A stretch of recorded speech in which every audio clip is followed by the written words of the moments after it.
Hello दोस्तों, नमस्कार। अभी की सबसे बड़ी खबर आ रही है, जहां पर ब्रेकिंग न्यूज। लश्कर कमांडर और भारतीय सेना शिविर पर 2018 सुनजुवान आतंकी हमले के मास्टर माइंड को किया अगवा। जी हां दोस्तों, जिसके बाद पूरे पाकिस्तान में मच गया तहलका। इतना ही नहीं दोस्तों, साथ ही साथ आपको बताएंगे जहां पीओके के नीलम घाटी में पाकिस्तानी सेना के खिलाफ भारी विरोध प्रदर्शन। कहा जा रहा है कि भारतीय सेना द्वारा नीलम घाटी के अंदर तथा कथित सर्जिकल स्ट्राइक और 5 आतंकवादियों के अपहरण और हत्या पर चुप्पी। जी हां, साथ ही साथ आपको बताएंगे जहां पर कनाडा को मोदी सरकार का बड़ा ही सख्त संदेश।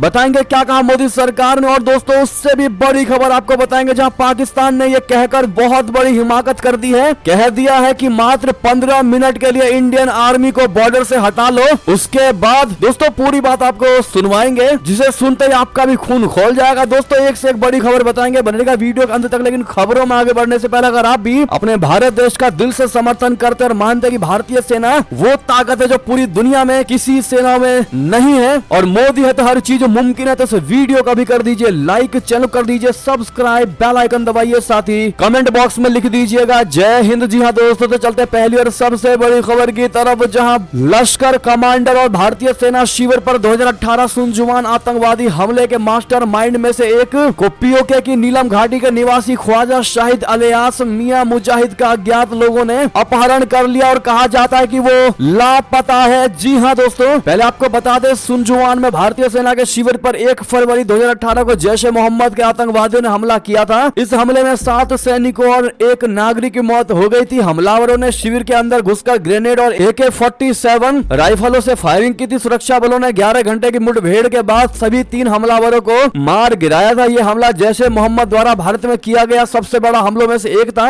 सुनजुवान हमले के बाद भारत ने पाकिस्तान से जैश-ए मोहम्मद के ठिकानों पर कार्रवाई करने की मांग की थी। हालांकि पाकिस्तान ने हमले में अपनी संलिप्तता से इनकार किया था। सुनजुवान हमले ने भारत और पाकिस्तान के बीच तनाव को बढ़ा दिया था। दोनों देशों के बीच सीमा पर गोलीबारी की घटनाएं बढ़ गई थी। अब ऐसे में दोस्तों, उस हमले में संलिप्त इस आतंकवादी को, इस मास्टर माइंड को अज्ञात लोगों ने अपहरण कर लिया है दोस्तों। ये कई दिनों से लापता है। ऐसा लग रहा है कि फिर एक बार इस भारत के मोस्ट वांटेड आतंकवादी को अच्छे तरीके से लपेट दिया गया होगा दोस्तों। जिस प्रकार से लगातार भारत के मोस्ट वांटेड आतंकियों को मारा जा रहा है, कहीं ना कहीं भारत की मदद हो रही है। भारत के लिए बड़ी खुशखबरी की खबर है। इस पर दोस्तों आपका क्या टेक होने वाला है, कमेंट में लिखकर अवश्य बताइएगा। साथ ही मोदी है तो मुमकिन है कहना मत भूलिएगा। चलते अगली बड़ी खबर की तरफ, जहां इसी से जुड़ी खबर है पाकिस्तान से, जहां पीओके की नीलम घाटी में पाकिस्तानी सेना के खिलाफ भारी विरोध प्रदर्शन चल रहा है। वो इसलिए कि भारतीय सेना द्वारा नीलम घाटी के अंदर तथा कथित सर्जिकल स्ट्राइक और 5 आतंकवादियों के अपहरण और हत्या पर पाकिस्तान की आर्मी चुप बैठी है। वहां के लोगों का कहना है कि पाकिस्तानी आर्मी को शर्म करनी चाहिए कि पाकिस्तान में घुसकर भारतीय सेना ने सर्जिकल स्ट्राइक कर दिया और 5 आतंकवादियों का अपहरण और हत्या कर दिया है। जबकि दोस्तों भारतीय सेना ने इससे पूरे तरीके से मना किया है और अब तक कोई बयान नहीं आया है भारत की तरफ से इस मुद्दे पर। लेकिन पाकिस्तान में तहलका मचा हुआ है कि उनके 5 आतंकवादियों को, भारत के लिए वो आतंकवादी थे दोस्तों, लेकिन पाकिस्तान के लिए वो पाकिस्तान के युवा थे, उनको अपहरण, उनकी हत्या कर दी गई। ये किसने किया है ये अभी तक क्लियर नहीं हो पाया है, लेकिन इसको लेकर पीओके में प्रोटेस्ट चल रहा है और पाकिस्तानी आर्मी के खिलाफ लोग खड़े हो चुके हैं। लेकिन दोस्तों जो भी हो, भारत के लिए बड़ी ही अच्छी खबर है। बेशक भारत नहीं, चलो कोई तो पाकिस्तान के उन आतंकवादियों को मार रहा है जो भारत में प्रतिबंधित हैं। अगली खबर की बात करें, जहां कनाडा को मोदी सरकार का बड़ा ही सख्त और स्ट्रिक्ट संदेश। कहा, टकराव में तुम्हारा ही घाटा, हमारा कुछ नहीं जाता। जी हां, भारत और कनाडा के बीच कई महीनों से तनाव की स्थिति कायम है। खालिस्तानी आतंकी हरदीप सिंह निज्जर की हत्या को लेकर कनाडाई प्रधानमंत्री जस्टिन ट्रूडो द्वारा लगाए गए आरोपों के बाद दोनों देशों के रिश्ते खराब हो गए हैं। भारत सरकार ने भी पलटवार करते हुए भारत में मौजूद कई कनाडाई राजनयिकों को देश छोड़ने का अल्टीमेटम दिया था, आप सभी को याद होगा। जिसके बाद 41 राजनयिकों को दूसरे देशों में भेज दिया गया। दोनों देशों में जारी तनाव के बीच मोदी सरकार ने कनाडा को सख्त संदेश दे दिया है। हिंदुस्तान टाइम्स लीडरशिप समिट 2023 में शामिल हुए केंद्रीय मंत्री पीयूष गोयल ने साफ कर दिया है कि कनाडा ने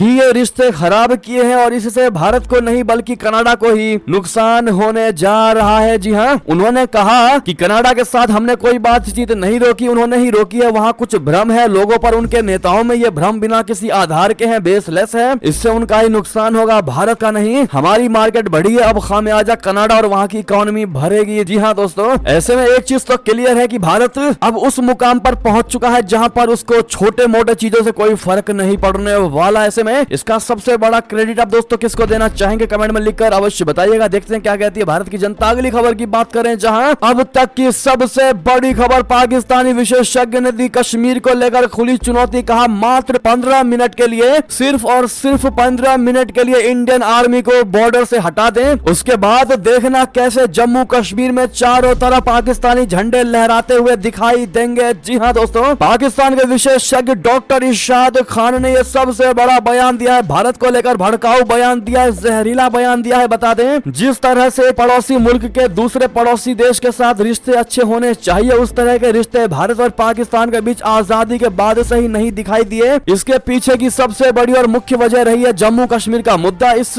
मुद्दे की वजह से ही भारत और पाकिस्तान के बीच साल 1948 में पहला युद्ध हुआ था। हालांकि भारत ने उस युद्ध में पाकिस्तान को धूल चटा दी थी, नाक रगड़वा दी थी। हाल ही में पाकिस्तानी महिला जर्नलिस्ट आरजू काजमी ने अपने टॉकिंग शो में भारत की नाजिया इलाही खान और पाकिस्तान के विशेषज्ञ डॉक्टर इरशाद खान से बातचीत की। इस बातचीत के दौरान पाकिस्तान के इरशाद खान ने जम्मू कश्मीर को लेकर भारत को चेतावनी दे डाली है, चुनौती दे डाली है, चैलेंज दे दिया है। उन्होंने कहा कि अगर भारत सरकार में हिम्मत है तो वो मात्र 15 मिनट के लिए अपनी आर्मी कश्मीर से हटाकर दिखा दें। आर्मी को हटाने के जस्ट बाद आप देखना कि कैसे जम्मू कश्मीर में चारों तरफ पाकिस्तानी झंडे लहराते हुए दिखाई देंगे। जी हाँ दोस्तों, पाकिस्तानी विश्लेषक ने टॉक शो के दौरान भारत के प्रतिनिधित्व कर रही नाजिया इलाही को चैलेंज देते हुए कहा कि आप भारत अपनी बंदूकधारी आर्मी को लाल चौक से मात्र 15 मिनट के लिए हटा दें, उसके बाद कश्मीर के लोग नारा लगाएंगे कि कश्मीर बनेगा पाकिस्तान। अगर ऐसा नहीं हुआ तो मैं माफी मांग लूंगा, भारत कश्मीर पर जुल्म करना बंद करे। जी हाँ, ऐसे में जिस प्रकार से भारत को यह गीदड़ भभकी दी गई है पाकिस्तानी विशेषज्ञ के द्वारा, दोस्तों अगर आपको भी वाकई में खून खौलने के साथ साथ हंसी आ रही होगी पाकिस्तान पर, तो हम आपको एक बात बता दें कि पाकिस्तान ने ऐसी बातें कभी नहीं कही। पाकिस्तान के किसी नागरिक ने भी ऐसा नहीं कहा कि पाकिस्तानी आर्मी को सिर्फ